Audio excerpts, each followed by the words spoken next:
still, I think, one distinction that I have already mentioned that all of them probably also have in common is that between inauthenticity and authenticity, they all in one way or another distinguish between the inauthenticity, the ungenuineness, the self-deception of the existence that characterizes the lives of people who conform, of people who are members of a crowd, and all of them in one way or another appeal to the reader, appeal to us to become nonconformists, to understand ourselves better, and to achieve a different form of existence. To this extent, I think it would be fair to say that all the existentialists are, in some sense, moralists.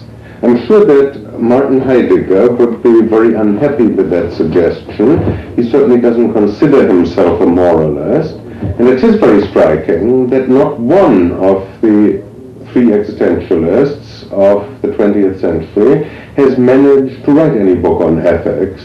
None of them has managed to give us a morality.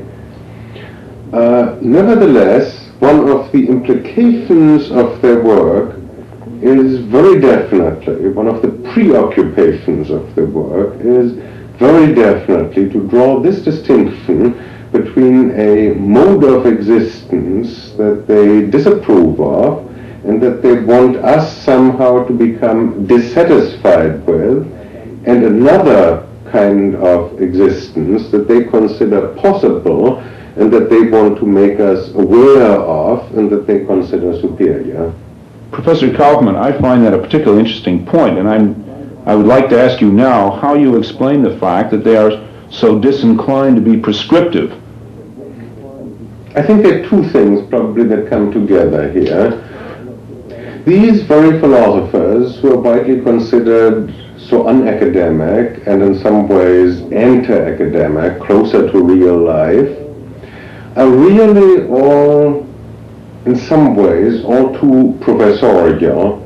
They are really competing, in a way, with Hegel, against whom Kierkegaard revolted, and trying to do the sort of thing that Hegel did, trying to do the sort of thing, in Heidegger's case, that Kant did.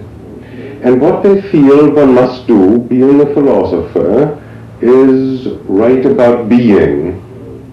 To be sure, Heidegger says that philosophy has gone off the right track and that philosophers have not dealt sufficiently with being, and that his kind of science of being, that his kind of ontology is different from our previous ontology, that it is fundamental ontology. But still what it comes down to is that they feel that they have to tell us in some sense about being.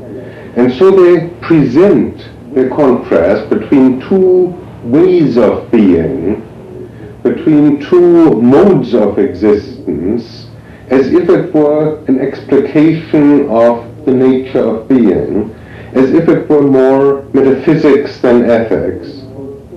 They are in a way concerned to be very respectable, more respectable than Nietzsche was.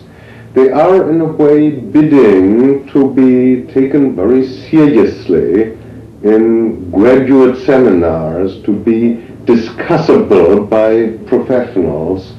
And so even the ethical insights, and I'm not speaking of Kierkegaard here, but of Heidegger and of Jaspers and of Sartre, the ethical insights are presented as if they were a kind of metaphysics. This is one consideration. Now the other one is somewhat different. Sartre did actually want to give us a book on ethics, but he didn't get very far. And the reason he didn't get very far is, in a nutshell, that he didn't properly understand the nature of responsibility. And I don't think that any of the other existentialists, not Kierkegaard, not Jaspers, not Heidegger, have understood the nature of responsibility. In the first place, having stressed so much that we should break with the crowd, that we should not conform, that we should be authentic, they are driven toward what I would call an extreme subjectivism.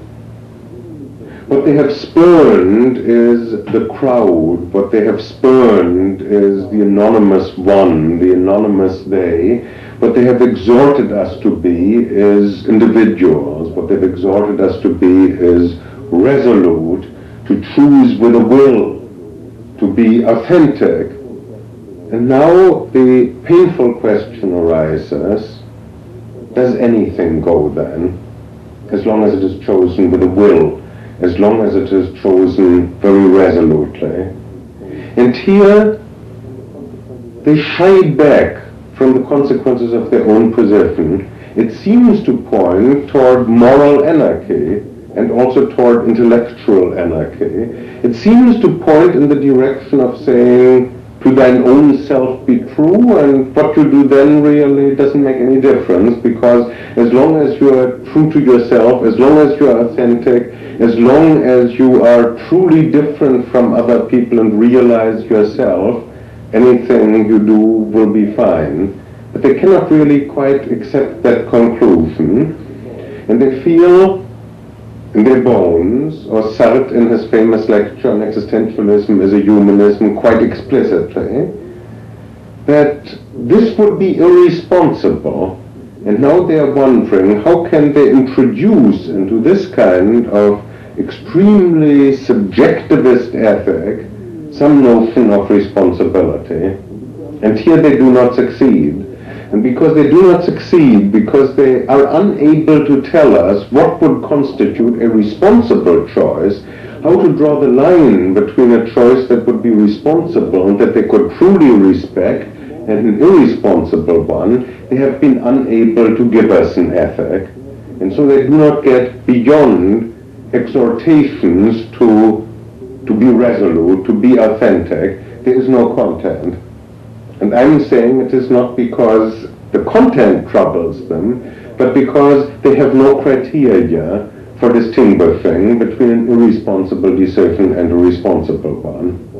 Now what happens at this point, in the case of all of these existentialists, least so in the case of Jaspers, but in the case of all the others, is that sooner or later they cast about for some kind of authority to save them from moral anarchy. And in Kierkegaard, the authority, of course, was there, ready-made all along. It is Christianity. It is the scriptures. It is the Christian tradition. But the way he turns back to Christianity is rather original, is rather unusual. He does not take his ethic from the Lutheran State Church of Denmark. On the contrary, that church he attacks. As I've said, he finds it very, very difficult to be a Christian in the demanding sense of the word, in a society in which everybody is a Christian. So the state church becomes the enemy. But nevertheless, the Christian tradition holds authority. So what Kierkegaard ends up by doing is reading his own ideas, his own interpretation into Christian texts, into the Christian tradition, and then he gets it back endowed with authority.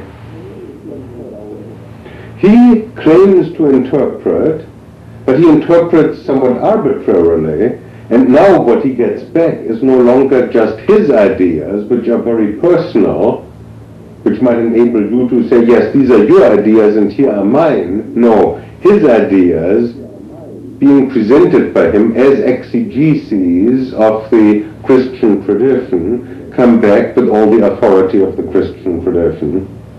We get the same sort of thing in Martin Heidegger. In Heidegger it is all much more literary because he is estranged from religion. He reads his ideas first into the German poet Hölderlin, He wrote a number of exegeses of Hölderlin, eventually collected in a book. And then, in his most mature phase, he wrote lots and lots of exegeses of the pre-Socratic philosophers where, and he himself admits that an interpreter must use Gewalt, must use violence, must use force. He reads his own ideas into the pre-Socratics. He builds up the pre-Socratic philosophers, the earliest philosophers of the West, in such a way that we feel considerable reverence for them, and then, when he reads his ideas into them, he gets them back endowed with authority. And the same sort of thing I think we find in Jean-Paul Sartre. I've mentioned that he feels less enthusiastic about his own term existentialism now, that he considers Marxism the philosophy of our time. But the Marxism of Jean-Paul Sartre is very much like the Christianity of Kierkegaard.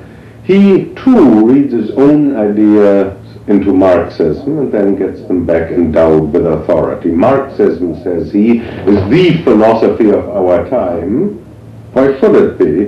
Well, he is building it up, he is giving it authority, he is endowing it with authority, and then when he reads his own ideas into it and explicates Marxism, his own philosophy suddenly is no longer something that is purely subjective, but it is the philosophy of our time. And here we have, I think, let me just mention one more thing. Here, I think we have a striking example of bad faith, of mauvaise foi, of self-deception on the part of the leading existentialists themselves. They are looking for authenticity, they're trying to overcome self-deception, but they themselves fall victim to self-deception, and what they do in the end is inauthentic.